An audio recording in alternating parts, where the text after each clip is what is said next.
Church, and along with my colleague, Reverend Dr. Brett Swanson, we are so pleased that you are here. We wholeheartedly welcome you all. We have a mantra here at Tosa Pres that all are always welcome, and we realize with a degree of humility that that is kind of a high bar of hospitality to set, but we are really quite sincere in our desire to be an open and affirming space here at this place. We hope this very program in some ways models the kind of inclusive presence that we want to be in this community.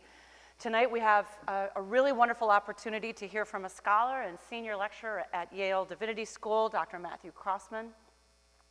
As one of the co-authors of the book, Life Worth Living, A Guide to What Matters Most, along with Ryan McAnally-Lintz and esteemed theologian Miroslav Volf, Matt is also the director of the Life Worth Living program through the Yale Center for Faith and Culture.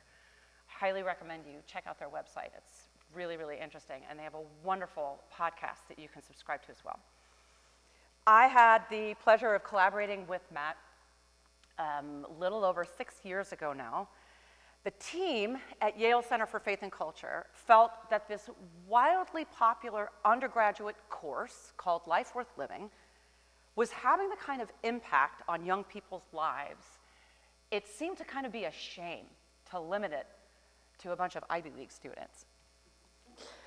So Grace Farms Foundation, where I previously served as the Community Initiative Director and the Faith Program Coordinator, hosted a kind of a pilot program. Is that a good characteristic? Kind of a pilot program offering the class for everyday grown-ups. And Matt was their professor, and unsurprisingly, the material was as popular there as it had been everywhere that it was shared. Their hope at the time was to develop a curriculum that could translate outside the halls of academia, bringing the course to places like the incarcerated in Connecticut prisons, and to middle school and high school faculty in New England, and even amazingly to the International Military Chaplain Network. And so what transpired was a kind of community that took shape, built around common questions, not so much answers, but a common quest to explore and examine and dig deep about what matters most. And so last year, when the course was condensed into the form of a book, it pretty much touched a nerve in the public square and lands on the New York Times bestseller list. And all those things are really impressive and exciting. But the truth is, and I do quote, this book might wreck your life in a good way. Not just because it can be hard work to engage the questions that are being proposed here in this material, but also because some of the things maybe that each of us in our own way have always thought to be rather sacrosanct just might get upended. And the reality is that with all of our varying worldviews, cultures, faith traditions, philosophical perspectives, we're not all going to have the same responses to the questions posed. And frankly, you might not even have any answers at all. And these authors, in fact, suggest, quote, we might have to get comfortable with being unsure. And so, let's dive in. Matthew will present for a bit. Brett and I will be in conversation, and then we will have a wireless microphone available for some questions towards the end. And while we might become uncomfortable with not having answered questions, we want you to be comfortable, and the bathrooms are in this hallway. And if there gets to be a bit of a line, there are more bathrooms. There are steps and an elevator right by the doors by the parking lot where you can go down and find additional restrooms. Friends, without further ado, will you please help me welcome Reverend Dr. Matthew Croasmun. Thank you, Maggie.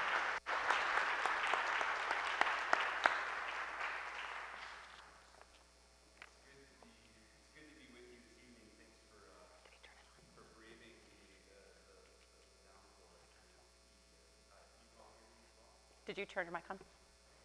Yeah. Okay.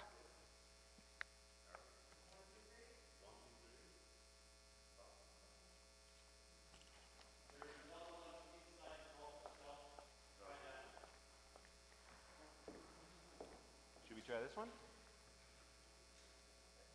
Or you should actually just... That one seems more like it's on. Okay. All right. Excuse me for a moment.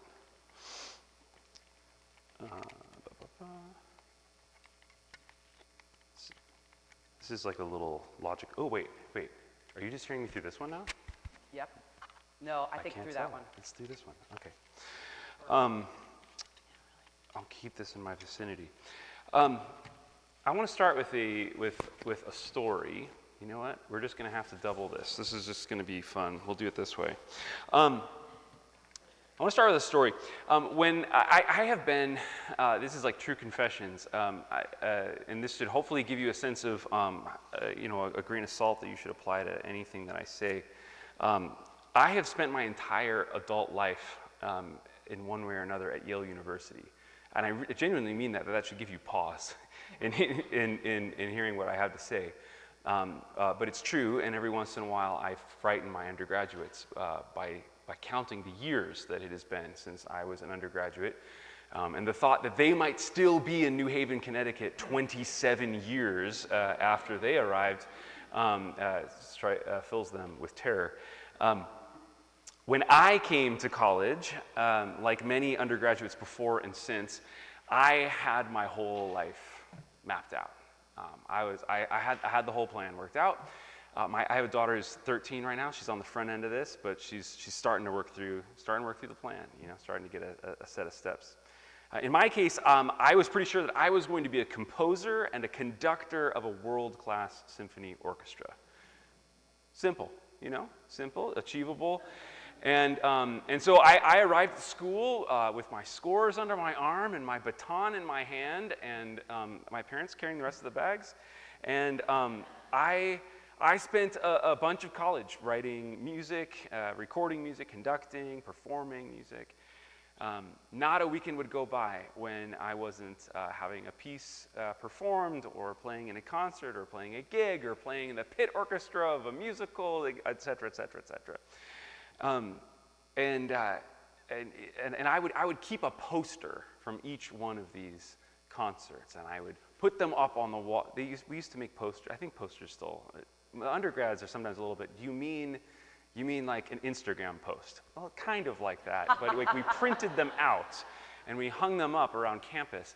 And I'd take those posters from each gig, and I'd put one up in my college dorm room, and they covered my dorm room walls as a growing monument to my own accomplishments, a down payment, I was sure, on the fame that was coming my way.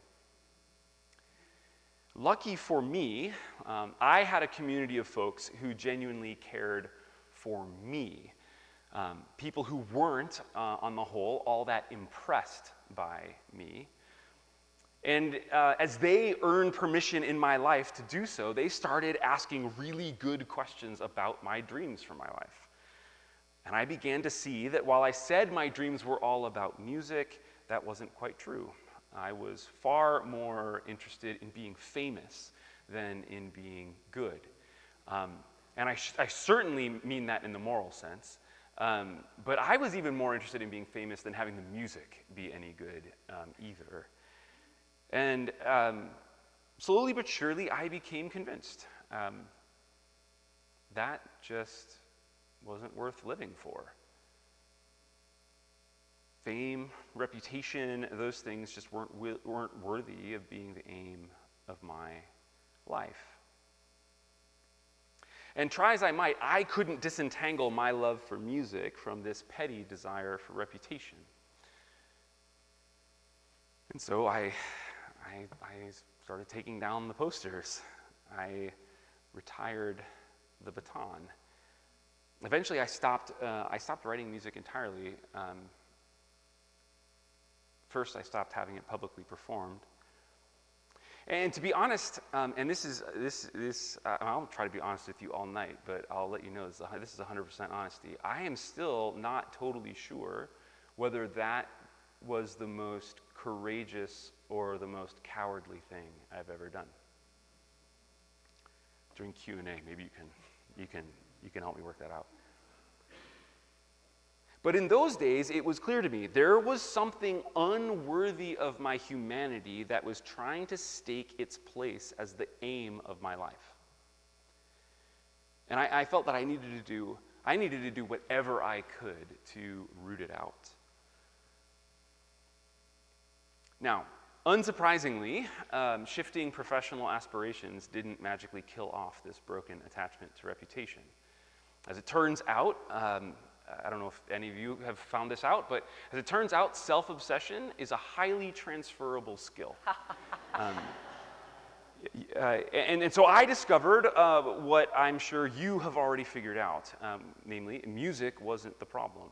My posture toward it was. But it was an important moment in my life to put a stake in the ground and just say, no more. And these days, my life looks very different than I had imagined. I do not, as it turns out, conduct a major symphony orchestra. I direct the Life Worth Living program, as Lynne mentioned, at the Center for Faith and Culture.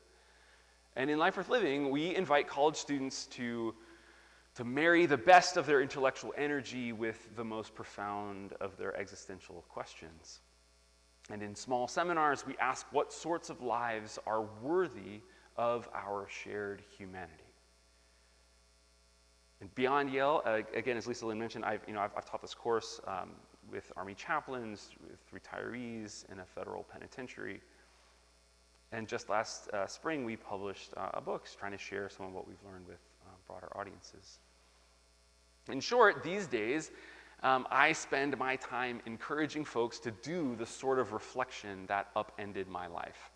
Part of the reason why I warn my students at the beginning of every semester, after a little bit of, I hope, like an engaging introduction to what we might be talking about, I then ask them, I say, maybe the most important thing you need to do right now is ask yourself the question, did I make an enormous mistake by signing up for this class? And why we begin the book, right? The first chapter is entitled, This Book Might Wreck Your Life. And if we go through from Plato to Irenaeus to Ignatius to any number of figures that we could point to, this kind of reflection has upended a number of lives. And so this evening, I want to give you, again, knowing it might be a little bit dangerous, I want to try to give you a little taste of this sort of reflection and offer you a sense of what this sort of reflection even is. Because you see, I think not all reflection is created the same. There are many different sorts of questions that we can ask ourselves about our lives, the different modes of reflection, and this is, I think, as it should be. We need different modes at different moments. The problem is, I'm not sure we're very good these days at distinguishing between these different modes and the kinds of questions that they ask. And so this evening, my goal is simple. I just want to distinguish these questions that can sound the same to us, but are actually quite different. I want to get a sense of how they're different and how they relate to one another in order to help us recover the most profound of these questions and put all of the rest in order. Because I think by putting the genuine question of the good life in its proper place, all of these many different questions actually find their place. And together they can help us find our way to lives worthy of our shared humanity. So I want to describe to you 4 different modes of being in the world. One is an embodied state of activity that I'll call the autopilot. And 3 are reflective to different degrees, asking 3 different sorts of questions that inform our way of being in the world. Now, no mode is bad in and of itself. All 4 need each other. And my sense is that we experience these 4 as layers. That is, generally, we don't jump around from one layer to another, but rather we move through and between adjacent layers. And the metaphor we'll be using is a diving metaphor. As we move into deeper reflection, and we move into these deeper layers when we move toward action, and this too we must do, we move into higher layers. Each layer depends on the layers below it. This is important. That is, each layer depends on the answers given to the questions asked at the layers below, even or especially when we haven't dealt with that lower, more fundamental question directly. If we haven't answered one of these more fundamental questions, nevertheless, everything we do, everything we say and think show evidence of some sort of answer to the unanswered deeper question. All right, we'll start with the first. The surface layer, as I said, we'll call the autopilot. This is the mode where we simply do whatever it is that we do. When we're living only in this layer, we're not even aware of why we do what we do. If things are going well, maybe this is, we're sort of in a state of flow. We're deeply engaged in one or another sort of embodied practice. At this layer, life is lived out of the sort of knowledge that lives in our muscles and in our bones. And the machinery of our lives, individually or collectively, we can think about it in either way, that machinery just keeps on churning and we care not why. And much of life is lived up here at the surface, and that is as it should be. You can only ever live life so intentionally, and so we hope eventually, I think, to have a sort of wisdom embedded even at this level. In the best case scenario, what we do this way is finely tuned to give us the results that we want, and what we want is actually worth wanting. And in that case, our autopilot reflects our deepest values, and indeed, it reflects what's true independent of our values. If we're like in that mode, we are the sort of people whom Aristotle might call wise. Hopefully, maybe someday all of us, right, will find ourselves in that situation. There's like real wisdom just sort of in our habits. But that kind of success scenario, that kind of state of flow isn't the only time when we do what we do simply because that's what we do. We can find ourselves with autopilot running our lives whenever we aren't reflective about our actions. This would be Socrates' infamous Unexamined Life. So this layer is also the one in which in our collective lives, say in an institution we belong to or work for, maybe in this mode, our daily routine has no deeper justification than that's just the way we've always done it. And it doesn't take groupthink to start to operate this way. We can just as well live this way all on our own. Cut off from deeper modes of reflection, this mode becomes a matter of mindless routine. The machine keeps on churning, but we have no idea why, which in this case should actually be deeply troubling. My hunch is that we've probably all experienced this mode of living, the way that it can make us feel stuck and in desperate need of taking a step back and considering our habits. And we probably know the feeling of relief when someone finally bursts into the room and asks, but is what we're doing actually getting us what we want? We can go to the next slide. Or perhaps they ask the more pragmatic version of this question. How can we get more of what we want? Whichever form the question takes, I think this is basically what we'll call the effectiveness question. This is at the heart of the design thinking so much in vogue these days. And if the autopilot isn't getting us where we want to go, it's a great relief when finally this question appears on the scene. We're able to take a step back and reflect on our actions and consider whether they're really getting us what we're after. For organizations, this can be a watershed moment in which our daily routines are recentered and tuned around our goals. And there's a helpful ruthlessness to reflection in this layer. That's how we've always done it no longer cuts it. New processes are designed, new practices are cultivated, and if If we're doing it right, reflection at this layer streamlines our daily routines and directs our energies. As a team, we say that we're now pulling all in the same direction. After a season invested in reflection in this layer, we can then switch back to the autopilot with the knowledge that our new habits will yield the results that we're after. So that's on the plus side.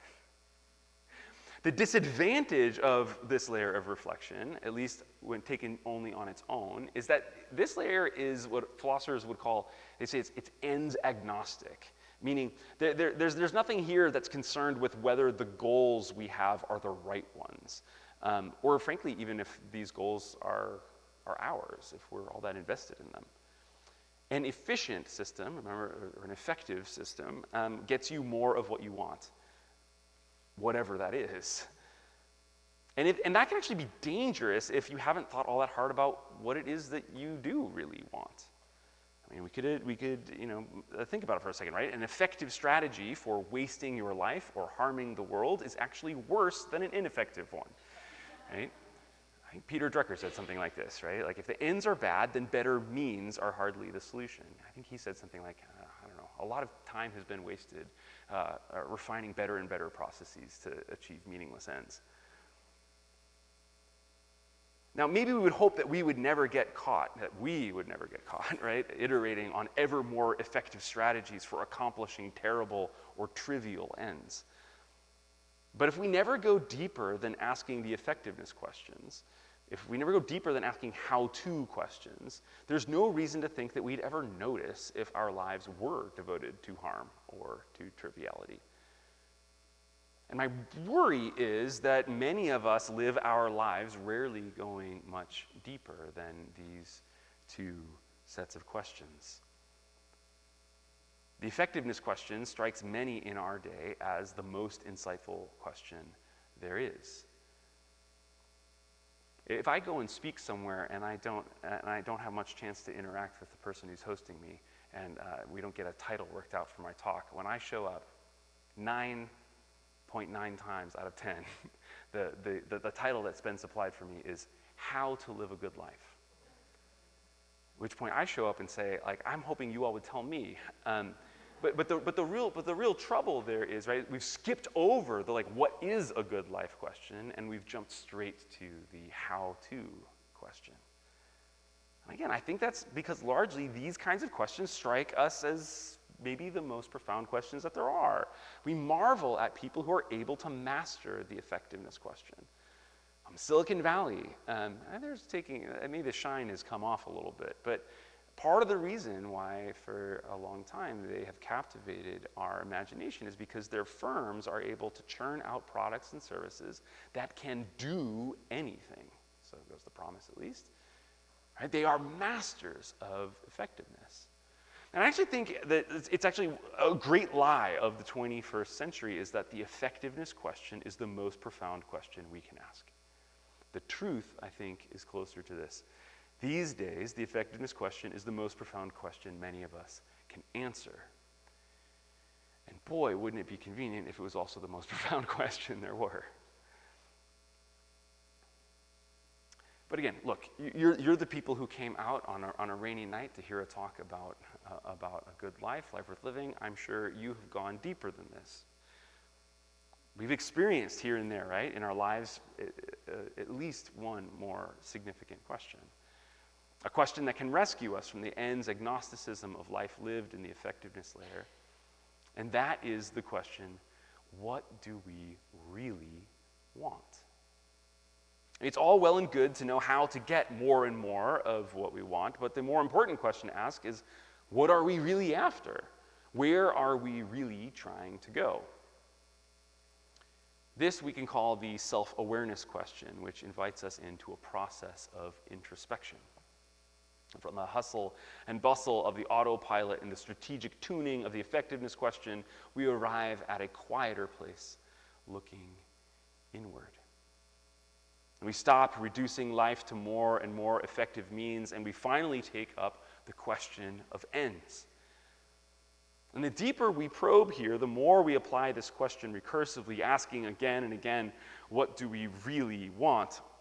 The more I think we come to realize that what we want isn't a set of discrete things or outcomes or feelings or even character traits. I think what we really want is more holistic than that.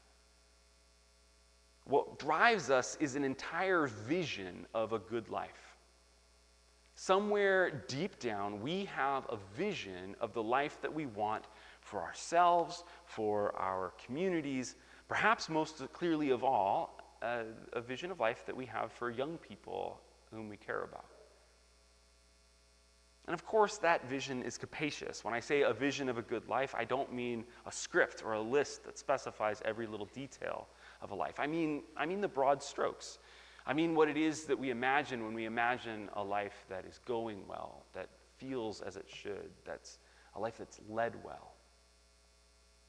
And even at the level of those broad strokes, though, this vision of life still involves choices. Do we want a life of ecstatic joy or a life of peaceful serenity? Do we prize a life of independence or rather a life of interdependence? I could go on. The choices abound, and at this level, the choices are ours. For this reason, the place of self-awareness can actually be a lonely place. As we probe the depths of our own intuitions, our own preferences, there's no escaping the fact that these visions and our reasons for preferring them are our own. Even when we do this sort of reflection together as a group, we have to realize at some point that our collective vision is inescapably ours. It may not be compelling to those on the outside. And yet, if we want to live with integrity, we will need to orient the rest of life. Our strategies and our habits will need to orient these things around this vision of life that we value most. And to do that, the first step is to make explicit what vision of life it is that has, in fact, captivated our hearts.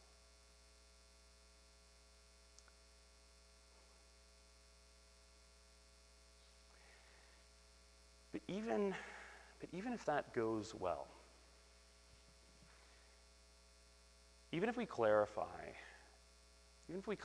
what it is that we want and adopt strategies that orient our lives toward getting us what we want, even if those strategies end up working and we find our way into something like the life that we always wanted, even there can be a dissatisfaction that can creep in. This is the feeling that comes, I think, often in moments of mid and quarter, as my students are often in, quarter life crises. Whether or not we've been in this place ourselves, we surely know someone who has. And when it comes down to it, we have the sneaking suspicion that if our lives go as we want them to, these are ironically privileged places, we might land in this place eventually. And this is the place where we have a life oriented around getting us what we want, and in large part, we have it. And yet there's still something missing. Or we could build a whole life oriented around the vision of life that you want, and you could find at the end of the day that your nose is pressed up against the glass and you've never quite gotten there. And you could feel lousy about that, but even there's a different kind of question that can show up, right? Is this thing that I was chasing after that I never really did get a chance to experience it, was that really worth all that I was invested in? In moments like these, asking the effectiveness question doesn't help. It doesn't help because our ruthlessness with which we've pursued our chosen vision of a good life actually seems like part of the problem. Success or failure, either way, right? If you've really tuned your life, that's part of what's bugging you in these kinds of moments. And the self-awareness question won't really help either. And we could try to return to the self-awareness mode, asking again and again, what do I really want? What do I really, really want? What do I really, really, really want? Those are usually unproductive office hours conversations. Right? Because it becomes, and notice in our own lives, those become never-ending loops of introspective navel-gazing. The answer, at least I think, to this kind of question is sadly not within. The fact is, we wouldn't be where we are in those kinds of moments if we didn't really want whatever it is that we have now found wanting. The only question suited to these moments, the question, I take it, with which we ought to familiarize ourselves sooner rather than later, lest we maroon our lives on the reef of effectively actualized self-awareness. That question is not what do we want, but rather what is actually worth wanting. And this, I think, is a question hardly ever whispered in many corners, much less posed in all seriousness. Here we have entered the layer of self-transcendence. And if the self-awareness question pointed you to a vision of a good life that oriented your life, if that's like your compass, and the effectiveness question asked you about the reliability of your strategy in delivering the goods of that life to you, then the self-transcendence question asks you about the validity of that vision.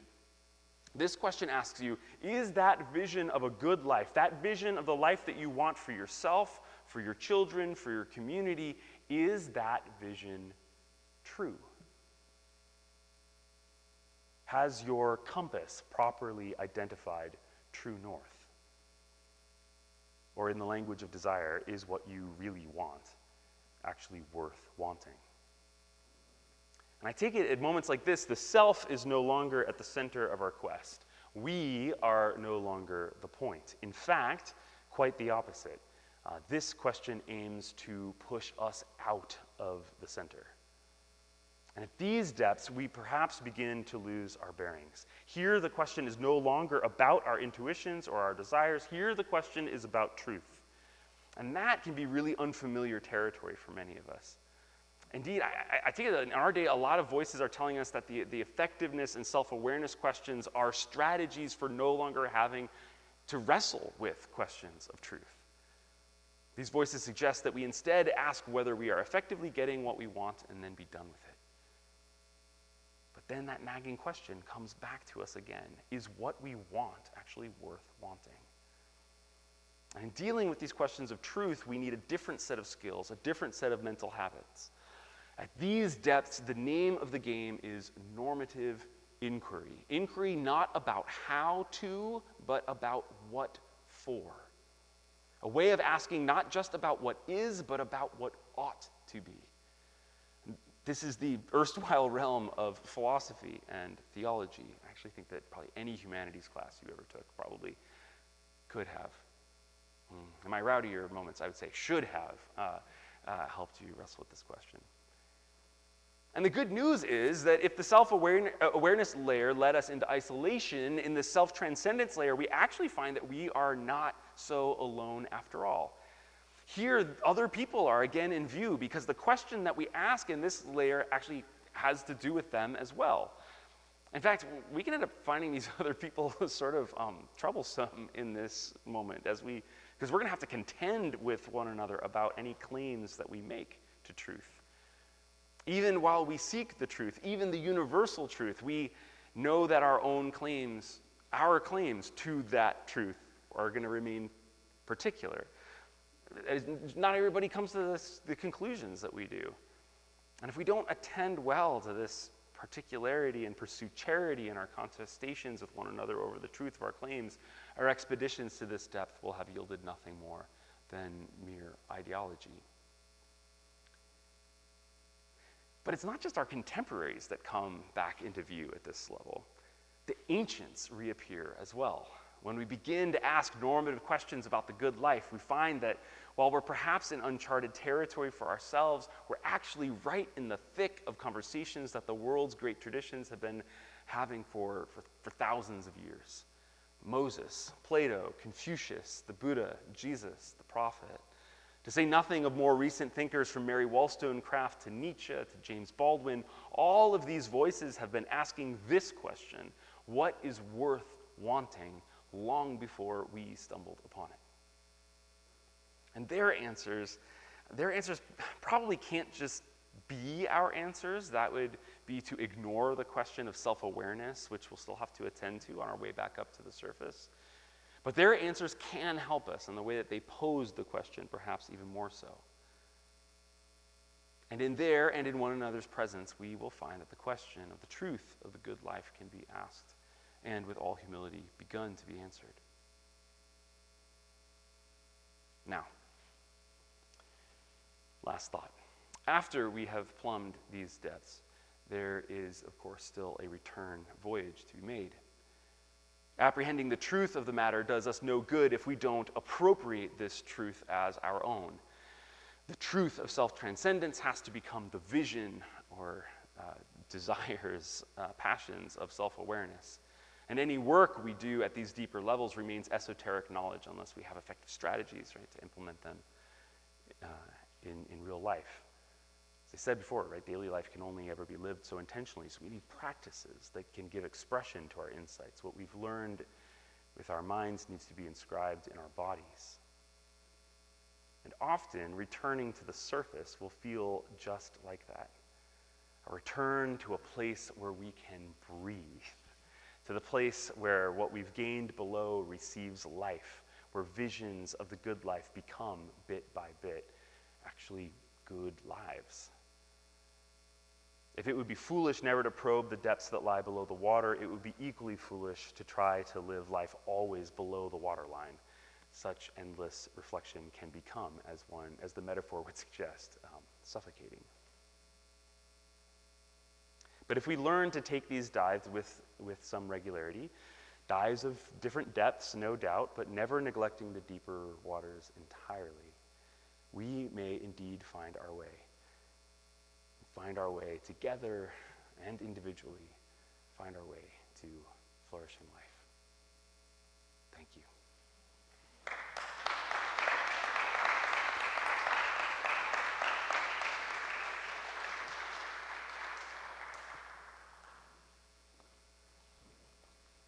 Where do you want me? All right, sounds good. Thank you so much, Matt. Yeah, of course. I realized just as you were finishing up, I don't know that I actually congratulated you personally on the incredible success of this book. Oh, I know it probably didn't come completely as a shock, and at the same time, it had to have been a pretty overwhelming experience for your team. Yeah. After all the years of putting this material together. And I guess my first question for you, and then Brett, I'd let you dive in. I think Dive in. Yeah. I think That's right. We can go back to you can like blank out the screen if you want, right? Yeah, sure. Yeah. Go back to slide 1. Although Great. it's kind of nice to have it up there. Oh, sorry. Yeah. Right. So, I think in the pandemic season, years time, I think we got a pretty good glimpse of what would not be a good life. Mm-hmm. We just were separated, we were isolated, we were masked, Yeah. folks got sick, many people lost loved ones abruptly, shockingly. And I just have to ask you, do you think that we reflect on what matters most differently now as a result? I think about the coursework having been developed well before, right? Yeah. Can you just speak for a minute about the COVID effect? Yeah. This is always complicated, right? Because we, as you said, we never want to move too quickly past just all the loss and pain.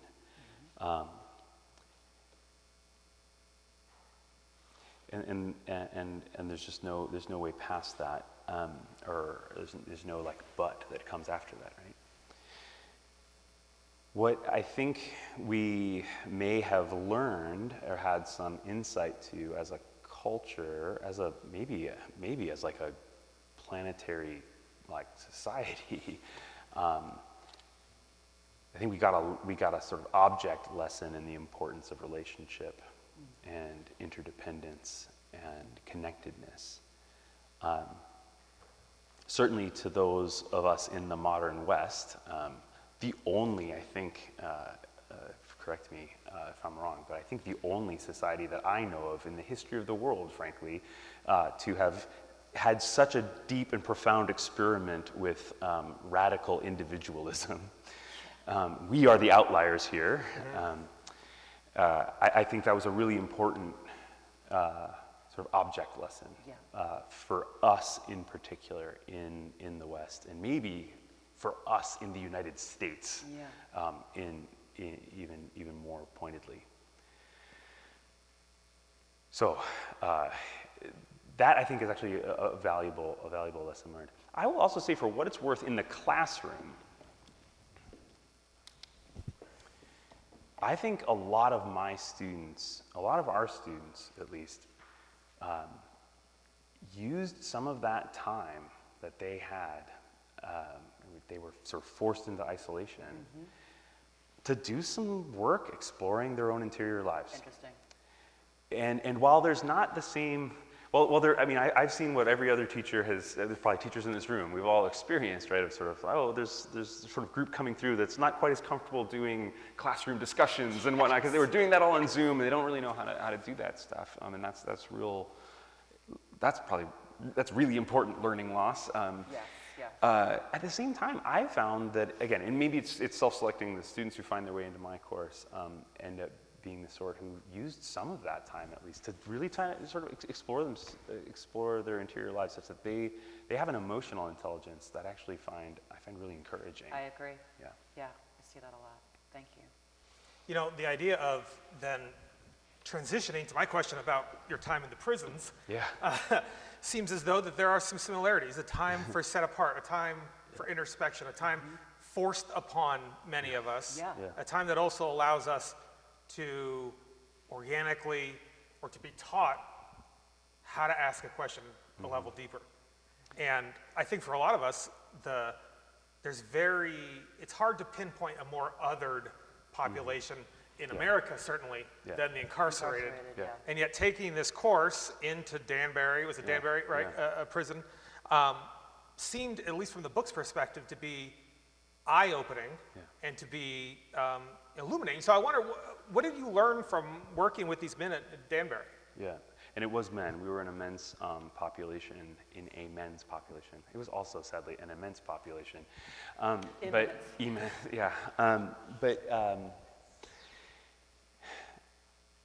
we should be careful to note, right? There is a pedagogy of the prison, a sort of education that's like in the prison system generally. It is not designed to facilitate introspection and reflection. It is surely imposed, just as you say.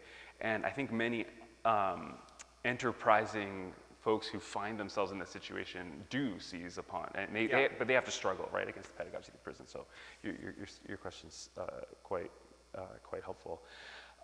The first thing that I learned, I think, that everyone who teaches in a prison I've ever heard speak always says is, these were my best students by far. Talk about the most motivated students you'll ever encounter. Folks who, from week to week, they would read anything we would give them, and would have, honestly, would put my Yale students to shame in terms of their preparedness and their the attention with which they had given the texts that we were taking up together. They also were at a point in their life, and this is, again, surely a mixed bag in terms of the context of the prison, but imprisonment forces the suggestion to you that perhaps you've made some wrong choices along the way. And so these men were also in places where they were quite open to thinking that their lives might need to change. I think for many of us, for whom life seems to be working pretty well, again, we got to be careful, right? Because just because our lives are humming along quite well in like the broken structures in our world doesn't mean that we're living good lives. Right. It just means we're living lives that the world is happy to accommodate. These men who had lived lives in various ways that the world was not willing to accommodate were much more ready than I often am to ask big questions and possibly like severely change the course of their lives. And that I think was really exciting, and again really humbling for me, right? Sort of revealing to ask like, wait, why? Again, am I so credulous about the goodness of the systems that are happy with the life that I'm living that I take the fact that my life functions really well in our broken world as a sign that I don't need to ask these fundamental questions about my life? That's uncomfortable. And so these men, I think, were really helpful to me in helping me sort of think about my teachability when it comes to the fundamental questions of life. These folks were very curious, and very open. Maybe I'll. I don't know if. Maybe I'll. And last thing I think that was really. I don't think we got a chance to write about in the book that I was really struck by is, again, we might think of prison. I imagine prison is very, and in certain ways it is very isolating from all sorts of family and whatnot. But it's also, you're almost like never alone, right? And so there's a serious sort of social world going on inside a prison. And so the chaplain who had selected the students to be part of our course had quite deliberately selected guys from all over the sort of social map of the prison. I was not the only PhD in the room, and I don't just mean Angela was there teaching with me. A federal prison, you get a wide, you got serious white-collar criminals, you got serious blue-collar criminals, and no-collar criminals. And so anyway, so there's that social map, and then there's like, what are you incarcerated for? There's all the racial and religious and all the other stuff. There's complex social map of the prison. And the chaplain had picked people from all over this thing. And the guys told us by the end of the class, they said, this class is starting to mess with like the table seating at meals. Yeah. Everybody like had their tables, right? And it was, it was all the folks, who had, whatever, came from this particular social world, this sort of racial group. And they're like, after, now that we're having these conversations, we all want to, different groups of us want to sit together, and it's sort of, messing with the setup. And like legitimately might ruin your life. It might ruin your life, right? Or at least dinner. Yeah, exactly, yeah. And so that seemed like good trouble that they were getting themselves into. Yeah. Thank you. Very cool. I just want to lift a couple of quotes from the book that stood out to me. Fan of Oscar Wilde, fan of Baldwin, on sorrow for the dear souls in this space who are subject to me on a Sunday morning. They are aware of my constant sort of bringing forward this notion of the being able to stand and hold the tension of sorrow and of suffering, right, and of its transformative and not devoid of hope. Elements. Wilde says and sorrow can be holy and true. It doesn't feel good, but it's somehow wonderful. And Baldwin says, life is tragic, therefore unutterably beautiful. But he does insist that there's a sense of transformation and of connectedness in our suffering, right? In light of just the toxic positivity that our culture seems to be constantly putting forward, how do you navigate when you're in conversation, when you're teaching and coming across students, in some of the interviews that you've had since you've been on the media frenzy in the last 6 to 9 months, and you find yourself kind of coming up against that toxic positivity? How do you navigate that? Well, I think Baldwin's critique is especially important for those of us who, as Baldwin would say, those of us who believe we are white, those of us who are understood in our racialized culture as white, because he sees the sort of racial problems in our country as having a lot to do with white people's inability to be honest about suffering and pain. Yep. And I can't speak for all white people, but I can say, looking at my own life, that's been a really helpful question to start asking. Yeah. I mean, he sees sort of shared sorrow and shared suffering and shared loss as the most readily available kind of pathway into solidarity and sort of belonging to and with one another. And which I think is really, that's really, really helpful, because I think that's really different than much of the sort of racial conversation that often can happen in our country these days, that can feel like we're sort of competing with one another to figure out who has in fact suffered and suffered the most. Right. And, right? Right. His sense is instead, oh, there's no competition here. We have shared a lot of, all of us have suffered profoundly, deeply. What we need to do is be honest about that, and let our suffering together sort of bind us together. Yes. And that strikes me as a very different, for a sort of happiness-obsessed culture like ours, for a culture sort of invested in toxic positivity like ours, and for a racially divided country like ours. His sort of diagnosis and prescription, I think, deserves a lot of careful consideration. Yeah, I do too. And that means that we need to develop as communities. I think this is where I think faith communities can have a really important role. Practices of lament and of mourning and sorrow.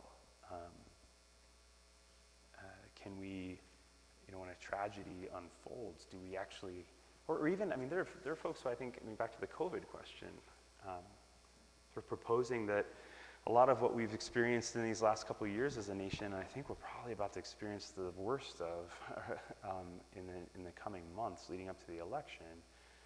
A lot of the anger and a lot of what we're experiencing may have to do with unprocessed trauma that we all experienced with respect to COVID. That's such an interesting perspective. And I wish I could remember the book that was proposing this, that I haven't read, but I've heard talked about enough that I'm thinking about it these days. That strikes me as quite plausible and worth wrestling with, especially because, just as you said, not only did we lose people, but often we weren't able to go through the few rituals that we do have. We weren't able to have funerals and to have those sort of moments. Right. And so is there any wonder then that there's a lot of unprocessed emotional stuff for us individually, as families, as local communities, and surely as a nation. Yeah. So all to say, like, if we can learn to be honest and tell the truth about our own emotional lives, our pain, learn to recognize the pain of others, maybe even dare to, in all humility, without any presumption, try to sort of enter into or try to sort of share in even the pain of our neighbors, I think we'd be in a better place. Yeah. I got about 45 emails, maybe you did too, from your alma mater this last week.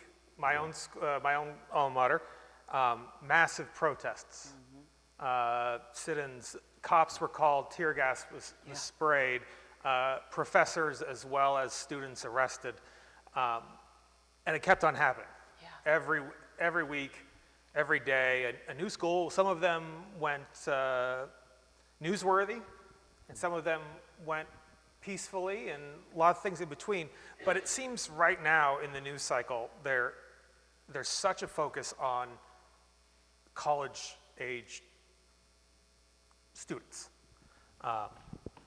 They are speaking out against political regimes and speaking out on political causes. They're taking big swings at the kinds of things that your diver goes into. And I think, I don't know about y'all, but that didn't seem like who I was in college. And I'm thankful to see this new this population be so intentional. So I wonder, based off of your experience of teaching at Yale and having undergrad students, what kind of life seems to matter most, in your opinion, to them? I'm sure we have folks here who've got college-age children or grandchildren or loved ones. What comes to mind? Yeah, I mean, it's changing over time, and of course they are very different one to another. But I think it remains true that a lot of students that I encounter feel sort of trapped between two impulses that are sort of driving them in, I think, in pretty different directions. One is, and you're seeing this in the protests, they have a profound sense of social responsibility to stand up for what is right, what is good, what is true. They feel a real responsibility to make the world a better place, especially to think about those who are very much unlike them and in situations very much unlike theirs. So it's sort of responsibility, just because it's happening on the other side of the world doesn't mean it's not their responsibility to do or say something wherever they are. At the same time, they also have a profound sense of responsibility to actualize their most authentic selves. That they that there's only we've told them, many of us as they were growing up, right, that there's only one you. You need to do the thing that only you can do. And of course, you can do anything that you set your mind to. Which might be a lie we need to stop telling young people. But that's another conversation for another day. But they feel these two very different poles. On the one hand, a responsibility to to put it in philosophical terms, they really identify with the sort of utilitarian instinct in certain ways. Their responsibility to every living thing, present and future, and all equally, and yet also this profound sense to themselves, not in a selfish way, right, but in a sort of like, I don't know, I need to look inside and sort of bring that out into the world. I think this is part of why. Probably like 5 years ago was the peak of this, but I'd get, from all corners, this Friedrich Buechner quote about vocation. Yeah. The world's gladness. Yeah, like vocation is where, like, world's greatest need meets lines up with your greatest passion or something like this, right? Someone out there knows what you're doing. Right. And it's and the reason I think that explodes is like he's proposing maybe you can answer both of these calls at once. Maybe the world's greatest need and your greatest passion, they're not pulling you in two different directions. Maybe they're like incredibly, and that would be lovely. And maybe we happen to live in that kind of universe. Yeah. I think you have to be a theist, as Buechner is, for that to be plausible. Anyway, but all to say, I think for many of them, either they haven't stumbled across that quote yet, or they have reason to doubt that we happen to live in that kind of universe. There's a real anxiety about that sort of that tug, and how to sort of find themselves while also making some good of the world. I think in the last 5 years in particular, though, and I don't really know how to weave this neatly into this model I've been working with, the climate anxiety is just off the charts. Yeah. And so, I think that there's a little, and that can take different forms. Some of that's a sort of defeatism. I want to make the world a better place. If there is a world, I don't know if it's worth making better. There can be a sort of, almost militant version, right? A very ambitious version of that. It's like, no, I just will, right? But and I think this may be related to some of these protests, right? There's a real sense that, like, the world is not as it should be. Right, And right. Small changes are not going to get it done. Now that's part of adolescence. I think that's like a good function for our Right, society right. to always have adolescents who are always asking the question of like, where did these norms come from? Are they really all that valuable anyway? And I don't mean to be dismissive, right, about their actual claims, right? And with you, I'm heartened by the thought that they're taking really seriously the question of like, what is just, what is good? But I think for what it's worth, they don't really have many. We haven't given them great models Right. of how to disagree well when it comes to fundamental claims about truth or justice or what is good. We've given them the shouting heads of cable news. We've given them agree to disagree sort of politeness, and that's about it. And more, especially on college campuses, as we have privatized those fundamental ethical and moral questions, even more, this only the more so then that students have no practice at disagreeing well Right. in public, yeah, I could go on, right? Yeah. But that's, I think we're seeing some of the fruit of that right now. Yeah. Go ahead. For folks, I'm sure like me, in reading over the book, found certain individuals who are mentioned, either certain philosophers or certain characters, whether offered by name or not, that really stood out and that seemed like paragons. Folks like Julia Wise, who shows up towards the end of the book, a woman who it says she's extraordinary generosity is an ordinary part of her life. And if you haven't got to this point yet, I'll ruin it for you. She gives away 50% of her income every year. It's about, I think you mentioned it in pursuit of conversation about altruism. And for me, I'm thinking about, as I read this book, it checks so many of the boxes about this intentional life, one that doesn't happen to her, but she chooses this. And I thought, wow, that's incredible. How the heck does she do it?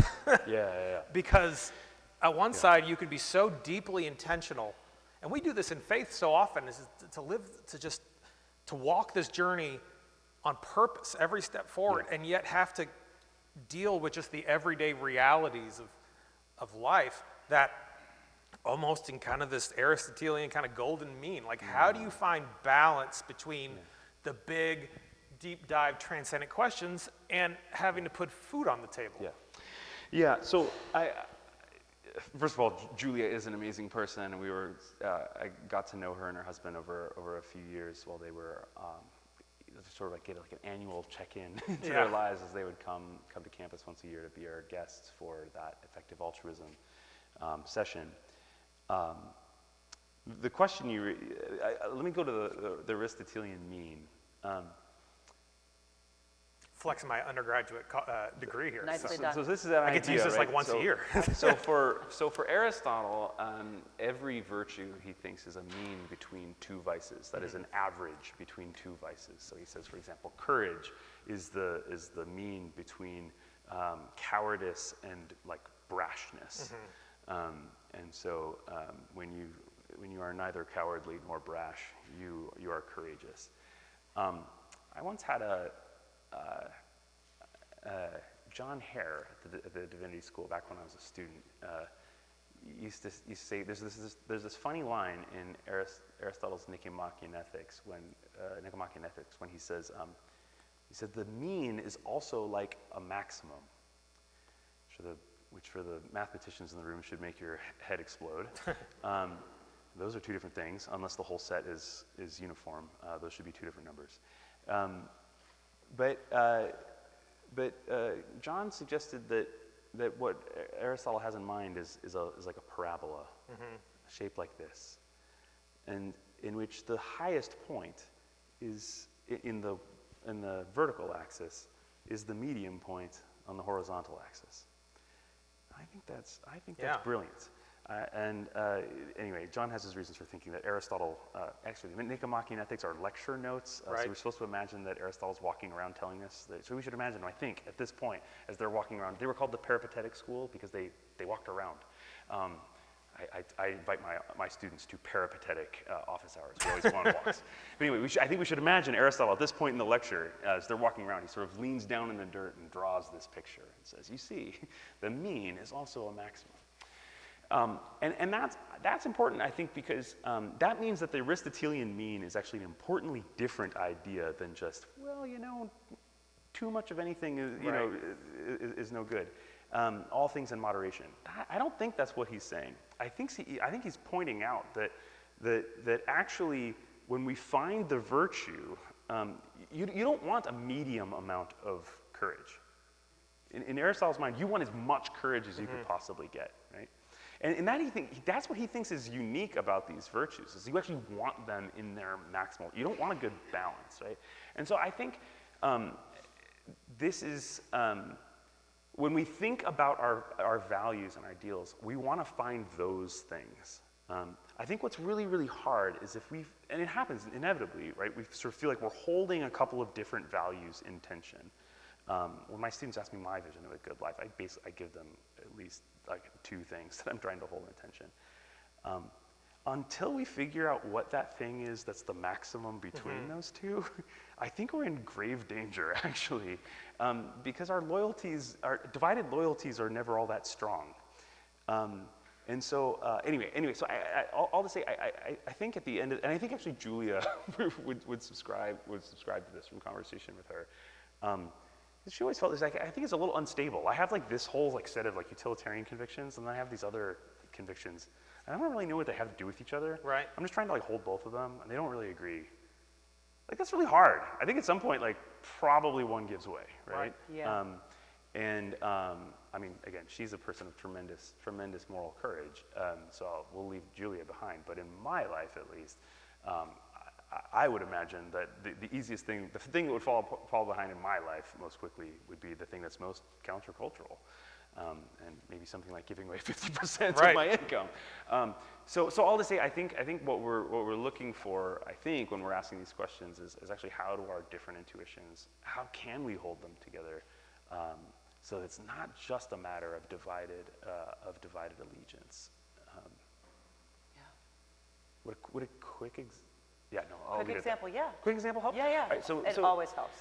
So on the first day of class, I always come in and I before I tell them that they need to decide whether I think it's after I ask them whether they made a big mistake by taking the class.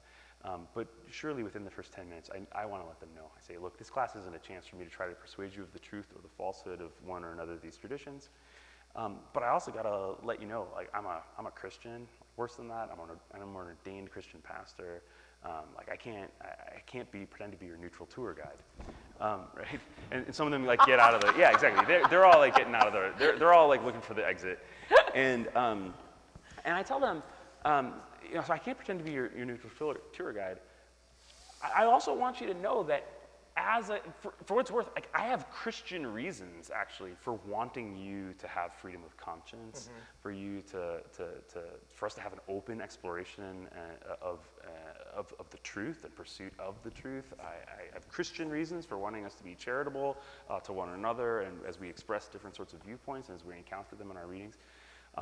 And I used to, when I first started this, I said, I'm a Christian, but don't worry, I have these other kinds of commitments, right? I'm a Christian, but I'm a good one, right? I'm one of the cool ones. Exactly. I have these I'm also, I have modern Western liberal convictions as well, and they're sort of mediated. And at some point, it's actually really important for you to say that actually they all go together. They're actually one thing, and for me, that's important to express as. The whole thing is actually an expression of my Christian faith. Yeah. And it's important for me to, because I was, as I sort of thought about my life, my trajectory long term, I'm not sure this tension's going to hold. Right. I got to figure out how it all, right? What's the thing at the top of the curve? Absolutely. Thank you. I want to give some folks the opportunity. I will probably run around with my lapel. Do we have a? Is that what Gil is grabbing right now? I don't know. A wireless handheld? Our beautiful assistant. Yes. Let's give a hand for Gil, the beautiful assistant. What number for him? It looks like we're at 5. Test. There we go. Wonderful. We'll take a couple of questions. Yes. Here you go. I'm going to bring this over to you so that everyone can hear your question. No apologies. Sorry, Kat. You said you have, you're the parent of a 13-year-old? Yeah. How do you bring these concepts into their life? Because Yeah. Honey, you know what? I'll leave that there. Yeah. Oh, yeah. Oh, man. Like 5 or 6 years ago, or maybe it was a little bit longer than that, 8 years ago, she was starting to become aware that I was a theologian and some idea of what that meant.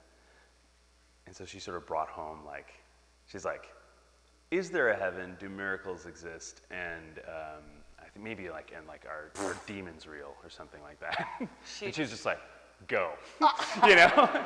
And you know, she was 5 or 6 years old, and she had I knew I had about 30 seconds, right, to, you know, and I flailed and did my best. And I remember sort of like looking at me and sort of like, she's sort of unimpressed. So, you know, a prophet is not without honor except in his own home. But yeah, I think that honestly, the biggest, I mean, you have to ask my daughter's therapist in like 20 years this question, right? Like, and the answer will probably be unflattering. I think one of the impacts it's certainly had on me and my parenting has been I'm very aware of the ways that like I have a particular and pretty narrow vision of what a good life might look like. Not in principle, right? If I like write it down, it's like big and expansive. But in practicality, as I shared with you, like I've lived my entire adult life in like one city in totally like particular, unusual, which is to say sort of marginal and sort of ungeneralizable sort of situation. And as she started to think about her big life plans, at some point so this is much more recently, had a conversation with her. I said, man, I just feel like we really missed that, and I tried to like come back to it, and just had to admit to her, like, look, actually, her mom and I met at Yale. So I'm like, your mom and I, we think there are all kinds of great paths through life. It's got to be honest. Like, we have a really narrow experience of life. Like, there's like a path that we've walked, and so like that's just the path we know. And so if you hear me at any point like making assumptions for you that that's like the path you need to walk or that's a better path, I hope you'll I hope you'll understand that it's just me. It's probably just me saying without being aware of it that that's just the path that like I could probably that I've walked before and that I know and I'm familiar with. So that I think that's been one huge thing. But honestly, this difference between what you want and what's worth wanting, I think that's a phrase that she knows and that we talk about. Yeah. Because that's really hard at her stage of life because she doesn't know what she wants. Right. So it's like, why would like? So she's just like, right? Like, I mean, middle school is a chance to like iterate in effectiveness. Like, can you get anything done, right? Suddenly you've got like 7 teachers instead of 1 that want things from you. Can you manage all of those different expectations, right? Right. And then the personal thing that you're working on is like, what do I want, right? And so it's honestly, your question is a really, really good one. It's hard, and I find that often happens the same thing in my college teaching, where I feel like we're constantly asking students the questions they should be asking in about a decade, right? You know, I'm wanting to talk to my college students about, hey, you know, in your 20s and 30s, you're gonna have to do X, Y, and Z, and it's like, cool, but I'm 20, so now, or I'm 19. What do I do? And so yeah, I think the hard thing for me is to sort of stay in the moment with her and realize that part of what she's doing, she just needs to kind of figure out what does she want out of life. And that's not a bad, again, there's nothing wrong with any of these layers, right? It's okay to be asking really important and profound questions there, and for her to sort of trust her parents, hopefully trust her friends, her faith community as like a place where she can do that exploration. She's aware that, maybe there are other questions that sort of lurk beneath the surface, and maybe she's not surprised by those when they come up. That's my great hope for her, is that she just wouldn't be like upended by like a, what? I try to do the same thing with her faith-wise. I don't want her to feel like I was ever trying to like cover the wool, put the wool over her eyes. Like, oh, that's a lot more complex. Like, well, I want to let you know it is really complex. I'm not sure if you want to go there right now. If you are, hey, I'm always ready, right? But yeah, no, that's a really great question. Something in the asking of the questions, being comfortable with the questions, Yeah. and not feeling like they have to arrive at answers. But we're in such a cultural dynamic where there's so much certitude that seems to be required, right? So the certitude is, wow. Intellectual humility would be Yes. helpful for all of us. Yes. And I don't know what learning that at 13 looks like. No, seriously, it's just really, really hard because, again, like, it's all this like trying to figure out who I am, what my identity is, all that stuff. But. And I mean, who would have thought, honestly, that a large portion of asking what we want was forecasted all those years ago, by the Spice Girls, who just kept saying, I'll tell you what I want, what I really, really want. Yeah. Mm-hmm. Oh, I'll tell you. I mean, and Yeah. certainly Transcendence. There you go. Anyone have another question? Yeah, Jim. You talked about how early in your college experience you determined that what you really wanted to be was famous, and then you decided that that was not worth having, and yet you're a best-selling author. Yeah, and don't believe it, yeah. I'm not criticizing because Yeah. I find that in my pursuit of what I'm trying to do, there are unintended consequences, and you always say, you want to have a path that doesn't hurt others, but sometimes there are really unintended consequences for the things you do. How do you deal with that? Yeah. Well, first of all, anyway, I'll leave that alone. But the question about unintended consequences is huge. I mean, philosophers will talk about like two different, at least two, maybe we can go three different sort of camps of how to think about moral philosophy. One is this, where you say, I'm a consequentialist. The moral value of my actions has to do with the consequences. And in which case, the question you ask, I think, is like a really, really, really, really hard one. And different sort of consequentialists will work out this problem because fundamentally, of course, we just can't know the consequences of our actions. And they'll usually then say that, like, well, no, what I mean is an action is right or wrong depending on the expected consequences so far as I could know. And you have to deal with willful ignorance and all these, anyway, you're going to deal with all these problems. But there are, I think, in part, the question you raise is one reason to take seriously one of the other two paths, right? Which would be either a sort of what's called a deontological approach, is to say what is sort of required of us, and think about duties. So you could think about that. So Immanuel Kant, who you should avoid reading if at all you can. It's just really, really hard to find your way through. But you sort of thought like, well, either because for him, sort of rationality demands certain things of us, or maybe God demands certain things of us. The third way to think about it is to think of in terms of virtue ethics. Decide like, I can't know the outcomes, and I don't know that I don't know that helps me make good decisions because I'm so unsure about the outcomes of my actions. Maybe the best thing is instead to cultivate a certain set of virtues and try to act according to those virtues. And maybe if I have been courageous and generous and humble and whatever else, and there's some terrible outcomes, I can mourn and lament and all those sorts of things. But maybe I can have some sort of sense that I have done what I could. Of course, then you always have to attend to the gap between this, because you will never actually act according to all the virtues that you wanted to. Similarly, you will never acquit yourself of all the duties that you think you might. So but that's a problem with the first one too, because you'll never end up pursuing all the best outcomes either. But does that make sense? I think there are these other sorts of ways, and often, I guess that is part of what sort of pushes me towards either sort of thinking more about sort of duty or about virtue. Virtue, yeah. But I don't. But it's again. I think we're also like, anyway. We're probably like accountable to one another in really important ways for the outcomes of our actions. So I don't want to duck that either, right? By like running away to one of these other approaches. Very good question. We probably have time for one more. Your question is standing between you and delicious pound cake with strawberries. I'm just saying. Okay. Other things. So make Barb, it go. Yes. Thank you. So you have taught this class, oh my goodness, you have taught this class to young adults. Have you ever done it with not incarcerated Yes. older Yeah. adults? By older I mean over 55. And if so, how is it the same or different for the kinds of issues and challenges that come up? Yeah. Yeah, I have, and in large part because of Lisa Lynn's invitation.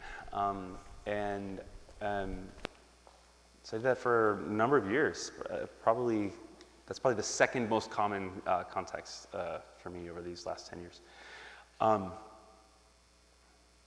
So for like the first analogy that I quickly found was, it seems that facing retirement can raise many of the same questions that facing graduation can raise. So that was like an early sort of analogy I was working with, right? Just like trying to move from one population to the other. And honestly, I think that still rings true in certain ways after a few years of testing that. But yet later in life, I think, we often say, even to our young students, one of the great goals of this sort of reflection, I think, even if your intuitions don't really change, we sort of start on this might wreck your life, you might radically, change your ideals, and I think that has to be the stakes in order to take these questions seriously. But often students come out with not entirely changed sorts of intuitions and commitments on this, but what they do come out with is much better articulated commitments and intuitions. And I think for some of the older folks that I've had an opportunity to take up these questions with, that outcome ends up being incredibly valuable, for the sake of communicating those values to younger folk, whether it's children, grandchildren, whether it's other members of communities that they're a part of. Right, there's so much wisdom and sort of resident in the lives and experience of folks that have gone before us, and spending some time with these questions, and sort of in that case, it's working the other way around, right? You're sort of getting it out of the muscles and the bones, into the mind and into the mouth, so that it can be shared. I've benefited tremendously from that, right? To sort of hear, from the beginning to the end, and towards the end, I kind of like don't want it to. I don't want the course to end, because I'm thinking, let's just have like one more week, no readings from me, right? Like I just want to keep hearing, right, from some of the folks in this group, and that's true. Frankly, that's true in any group, but especially, of course, with folks who've lived a lot of life, who've had a lot of experiences, who've experienced a lot of sorrow and a lot of joy, and have a lot of wisdom to share. Wrestling with these questions in this really explicit and kind of artificial way can actually be really helpful for surfacing, and you get these great insights. And then that intergenerational communication, and then the where you get to really hear what Grandpa thought. The last course that I taught at Grace Farms, I had a college student who was on a gap year, who was sort of he was with us, and then I had a participant who disclosed to us in the first week that we were together that they had just received a terminal diagnosis, and we had folks in their 40s in the midst of their careers. We had, it was all the way through, and that aspect of that group was unbelievable. And it's been one of our great hopes as we, work with middle schools that are developing curricula like these. I want to go in and meet with the parents and say, hey, your student's going to be going through these questions. Here's this book. So could this happen around the dining room table? Or even probably my favorite final paper I ever got from one of my own students was fruit of this sort of intergenerational conversation. She wrote her whole paper as a reflection on a comment that her grandmother had made to her. Her grandmother said to her, she said, when I see you and your cousins sitting around the Passover, the Seder table, arguing with one another, I know that my job as your grandmother is done, right? And my student said, she's like, I think I'm starting to understand why she said this and what she meant by it, right? And it's both of those things, right? It's willingness to still come to the table, and also willingness to argue, to argue there, right? So, and she said that this all of a sudden made sense of the world to her, that we want to be in traditions and be in wrestling with them as we're in the tradition. And she wrote this paper on this reflection from her grandmother. She sent it back to her grandmother, who then sent it to her mom. And then there was this like 3-generation email exchange going on that my student, with their permission, then shared with me. And it just, I just thought, that's the best, right? Now we are done. If we could have these sorts of intergenerational conversations, then I think we could set one up. The story reminds me of my brother met his wife in high school, OG high school sweethearts, and Laura, who's like a sister to me now, didn't say 2 words for the first couple meals that we had together, because in my family, our love language is biting criticism and undermining each other, and and she didn't say anything, but she kept coming. And there was a moment at which one of us snapped off a little, what we thought was an insanely funny joke, and she snapped it right back at us, and we were like, oh, not because we thought we were so offended, but it was like, oh, you're one of us now. But I mean, like, the ability to debate and argue and fight around a table means that you know that you have a place around it. You're secure enough. Yes, exactly. In your So belonging. now there was this like adoption that we could be. There wasn't a guest anymore. Something profound for us was just in having that moment. It just I should have wrote a paper about that. Well, are we? I think we're there, friends. Let's give Matthew so thank you. much. Yeah.